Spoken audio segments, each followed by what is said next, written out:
Dad slammed his hand on the table. "You've failed us." Mom yelled, "Leave. We don't need you." I walked out without a word. Then I texted, "Perfect timing. I just froze your credit cards." Within minutes, 27 calls hit my phone at once.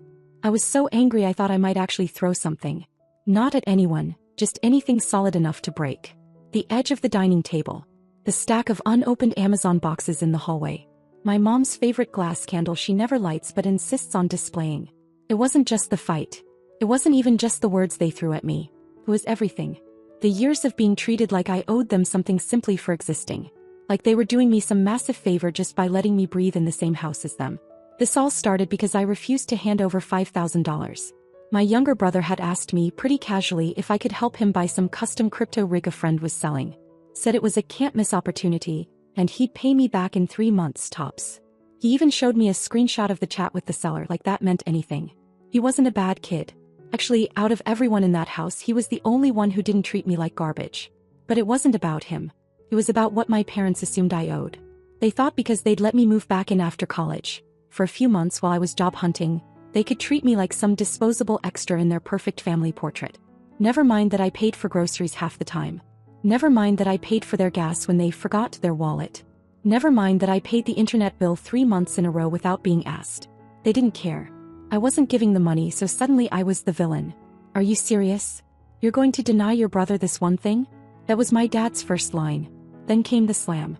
His hand hit the dining table like a judge delivering a sentence. "You failed us." And then my mom, arms crossed, eyes narrowed. "Leave. We don't need you." I remember the way the silence hit right after. It was like even the house knew something had snapped. I didn't say anything. I didn't cry or argue or beg for understanding. I just stood up, picked up my bag and walked out the front door. Once I hit the sidewalk, I unlocked my phone and sent one text. "Perfect timing. I just froze your credit cards." The power I had wasn't something they remembered. But I hadn't forgotten. I was the one who'd helped Dad set up his online banking. I created the spreadsheets for their bills.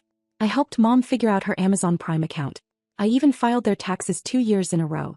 I still had access to everything. I didn't drain the accounts. I wasn't reckless. I just froze every card linked to the accounts I could control. And then the flood started. Calls. Messages. My phone didn't stop buzzing. 27 missed calls in the first 40 minutes. I turned it off. My aunt pulled up in her Honda 10 minutes later. She didn't even park properly, just left the car idling and told me to get in. No questions. She already knew. We drove straight to her house. She had the guest room ready and a hot meal waiting.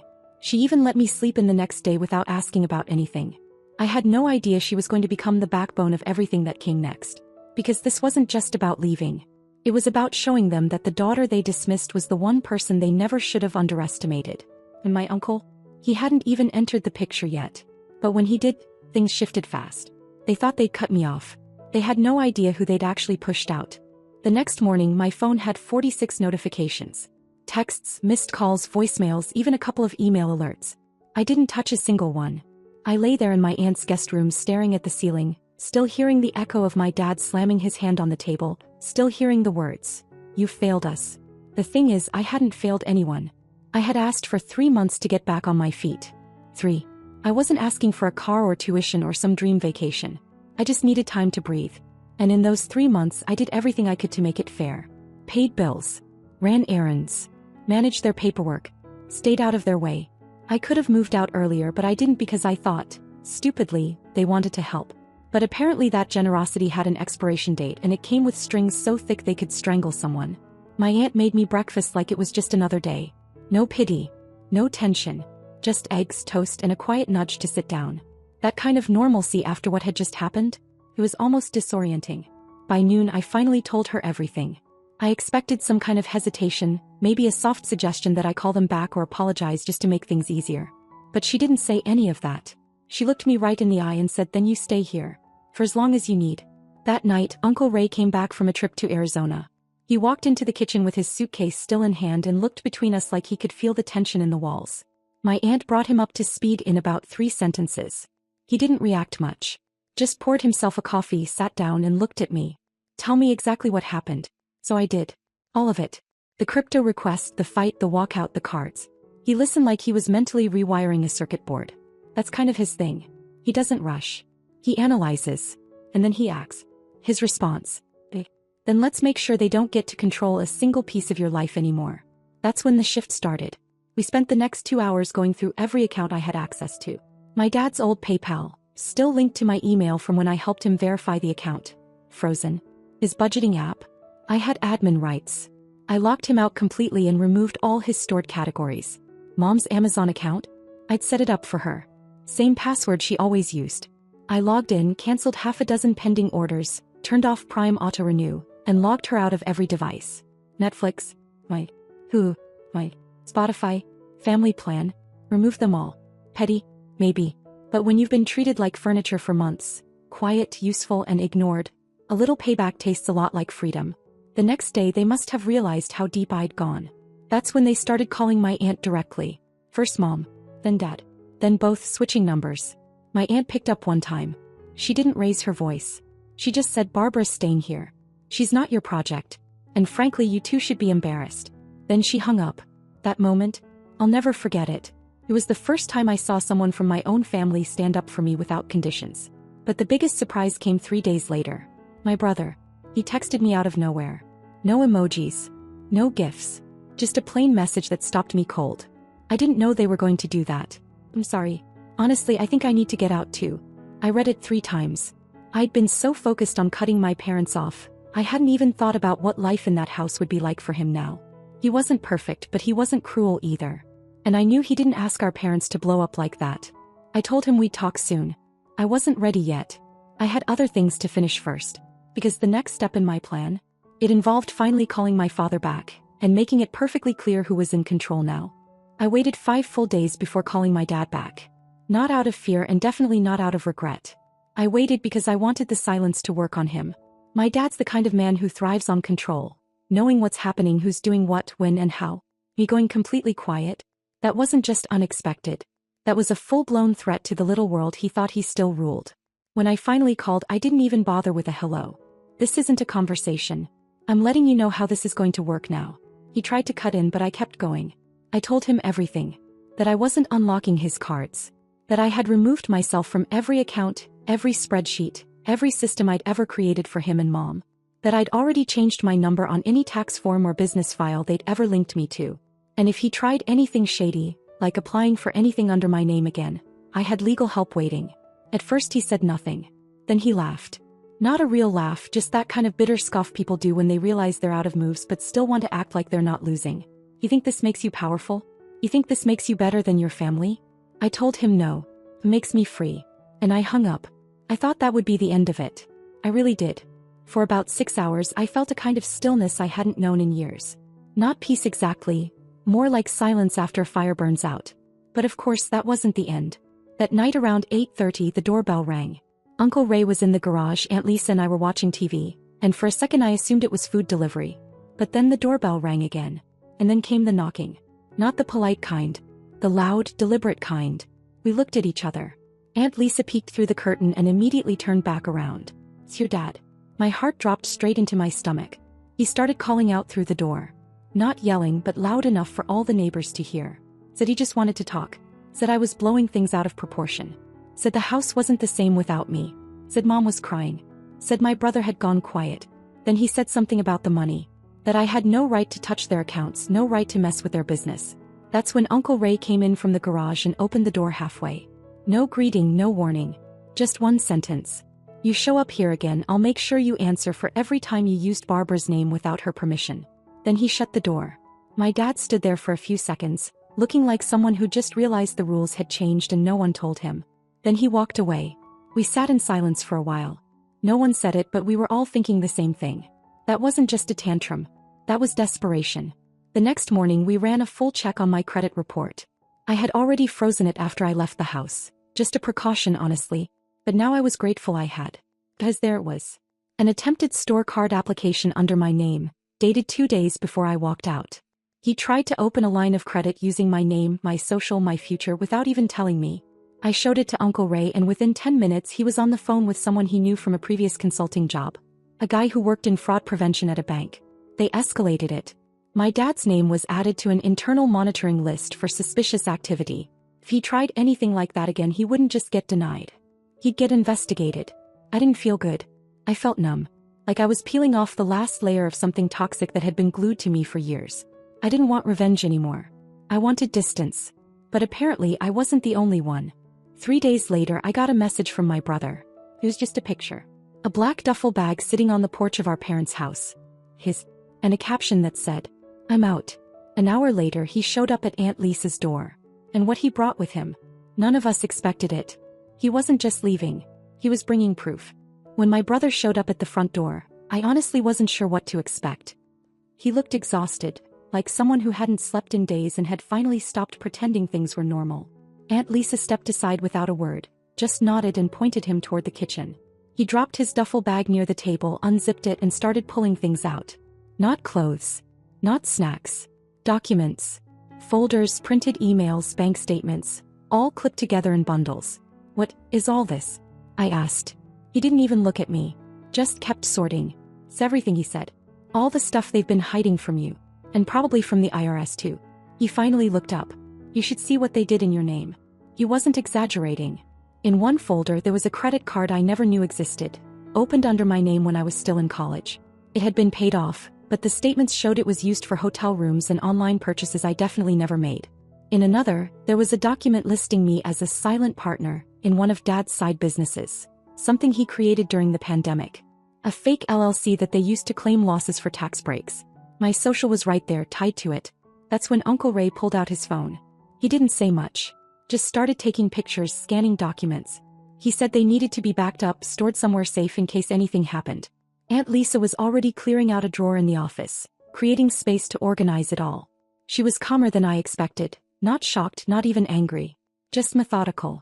Like she had been quietly waiting for this shoe to drop. My brother sat down at the kitchen table and finally let himself breathe. He told us the truth about the last few days, how after I left our parents spiraled. Not publicly. They didn't fight with each other. They just shifted all the blame onto him.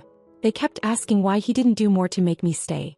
Why he didn't convince me to unlock the cards. Why he didn't just message me and get me to be reasonable.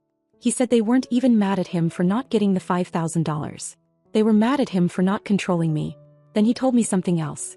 The crypto rig. He never even wanted it. It was Dad's idea. He'd found someone selling the parts dirt cheap and wanted to build it himself, flip it and keep the profits. He just used my brother as the face of the plan, thinking I'd be more likely to help if it looked like it was for him. I didn't even know how to respond to that. Every time I thought I'd hit the bottom of this thing, I found another layer. That night we made a copy of everything. Flash drives. Cloud storage. Physical folders. One went to Uncle Ray's work safe. One stayed at the house. One went with my brother in case he ever needed proof. And then I made a decision. It was time to file the fraud report. Not out of spite. Not for revenge. But because this wasn't a family feud anymore. This was identity theft. It was financial abuse. It was criminal. I filed it the next morning, attached with digital copies of everything we had. The fake business. The fake credit card. The forged documents. I didn't know what would come of it yet, but I felt something I hadn't felt in weeks. Clarity. A clean cut. And for the first time my brother and I were on the same side. What happened next hit harder than anything before, because when the fraud report started moving, someone else got pulled into it. My mom's sister. After I submitted the fraud report, I figured I wouldn't hear back for a while. Maybe a form letter. Maybe a call a month later with a case number and a shrug. That's how it usually goes. Instead, I got a call 3 days later. The woman on the line worked in the fraud division of the bank where the credit card had been opened. She was polite, sharp, and she already knew too much. She asked me to confirm the address listed on the card application. I did. Then she asked if I knew a Karen Roswell. I told her no. I could hear her typing. She said there had been a transfer from the fake LLC account, the one tied to my name, to an account owned by Karen Roswell, around $5,800. No paperwork. No contract. Just a note that said consulting. I wrote the name down on a napkin sitting next to my coffee. I stared at it. Roswell. Something clicked. I walked into the kitchen, napkin in hand, and said it out loud. Aunt Lisa looked up from her tablet and didn't even blink. That's your mom's sister. That stopped everything. I'd only met Karen twice. Once when I was a kid and once at a weird, awkward Thanksgiving 10 years ago. She'd vanished from family events after that. Mom used to mutter about her being jealous and difficult. I never really asked. Now I knew why. Uncle Ray and I went digging. He found the business registration tied to the LLC, the one that listed me as a silent partner. And sure enough, A line item marked consulting fee showed the money trail straight to Karen's account. It wasn't just shady, it was criminal, and it was done in my name. I still had Karen's number saved from years ago. I sent her a message. I know about the transfer. We need to talk. I didn't expect a reply. She answered in 2 minutes. She agreed to meet the next morning. A coffee shop about 30 minutes from Aunt Lisa's house. She said she'd bring everything. When I got there, she was already sitting with a folder in front of her. She looked nervous. Didn't even order coffee. I sat down. She slid the folder across the table. Inside were printed emails, screenshots, bank transfer confirmations, a copy of the same fake LLC form I'd already seen, this one with my forged signature at the bottom. She told me Mom had approached her last year. Said she had a way for both of them to save a little money on taxes. Told Karen she just needed to put her name on a few things. That I wouldn't mind, I'd never even find out. Karen didn't ask questions. She said she was drowning in bills. My mom framed it as a favor. Just a little help between sisters. But then the money came. And then more forms. More emails. Karen said she backed out when my mom asked her to help set up a second account in someone else's name. A fake. She refused. Mom told her she was ungrateful. And then she cut her off. Karen gave me everything. She said she was done keeping quiet. That she didn't want to go down for something she didn't even understand. I sent it all to the fraud investigator that afternoon. Digital copies. Photos. Even the audio file of a voicemail Karen had saved. My mom's voice, crystal clear, telling her she'd regret turning on her own family. 2 days later I got an email. The bank had officially opened a criminal investigation. That night my dad called my aunt. He was raging. Screaming on speakerphone saying they were destroying the family, that Aunt Lisa had turned me into a monster, that we were all ungrateful. My aunt hung up on him halfway through. The next morning my phone buzzed. A voicemail. From my mom. Her voice was flat. Controlled. You've made your choice. Don't come back. Don't contact us again. You're not our daughter anymore. I didn't save that one. My brother and I sat on the porch that night. It was quiet. Cooler than usual. We didn't talk much. Eventually he said, I think I'm done with them too. He looked straight ahead. No drama. Just a decision. I nodded. We didn't cry. We didn't hug. We just let it be what it was. The end. But then something happened the next day. A letter arrived. Handwritten. From a name I hadn't heard in over 15 years. My grandfather. Apparently he'd heard everything. The letter came in a plain white envelope. No return address, my name written in shaky block letters. At first I thought it was a mistake. Junk mail or maybe some distant relative forwarding bills. But when I opened it, the first line stopped me cold. Barbara, I heard what they did. It was from my grandfather. My mom's father. A man I hadn't seen or heard from since I was about 12. They always said he was too old-fashioned and too bitter to bother with. Over the years he just disappeared from conversations entirely, like he'd been quietly edited out of the family. Turns out he'd been watching everything from a distance. The letter wasn't long, but it was sharp. He wrote that he'd heard through a neighbor, someone who still spoke to him and also happened to be friends with Aunt Lisa, about what my parents had done. The fraud. The fight. The way they'd kicked me out. He said he wasn't surprised. That he'd seen the way they treated people, especially me, from the sidelines. That he'd stayed quiet because he thought it wasn't his place. But not anymore. In the last paragraph he said, I have an account set aside. It was meant for your education. Your parents said you didn't need it. That you were covered. I believed them. But that money is still there. And it's yours. My hands were shaking by the time I finished reading. Not because of the money, though the idea of a hidden education fund nearly made me laugh.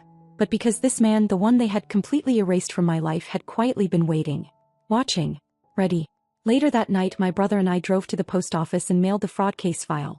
All of it. To the IRS. Not a copy. The real thing. We'd already stored backups, but now it was official. We weren't just defending ourselves anymore. We were ending it. In the following weeks, everything started to shift. My parents stopped trying to call. No more blocked numbers. No more guilt-laced voicemails. Just silence. The kind I'd wanted for so long but never thought I'd actually get. Then something small but huge happened. I got a job offer. Full-time. Remote. Decent salary. It came from a referral through Uncle Ray's old colleague, someone who had heard Barbara's sharp. Hire her before someone else does. Aunt Lisa helped me furnish a tiny apartment across town. Not fancy but mine. First night there she dropped off a housewarming gift. Just a candle and a set of clean kitchen towels. I almost cried. And my brother? He stayed with Aunt Lisa and Uncle Ray a little longer, working part-time, saving up. One night he came into my new place carrying 2 pizzas and a big grin. I got approved for a lease, he said. A roommate spot downtown. His first real place away from them. Before he left that night, he looked at me and said, "You know, I think we're the only normal ones in this whole family." I said, "Probably." He smirked. "Guess we got lucky." I laughed, but I knew what he meant. Not lucky that our parents failed us. Lucky that someone else didn't. Aunt Lisa, Uncle Ray, even Karen in her own broken way. And my grandfather, the one they tried to erase, who showed up at the very end with something more valuable than money. A reminder that sometimes the people who truly have your back aren't the ones who raised you. They're the ones who see you. And that's where I left it. No dramatic confrontations. No courtroom scenes. Just quiet, deliberate distance. And finally, peace.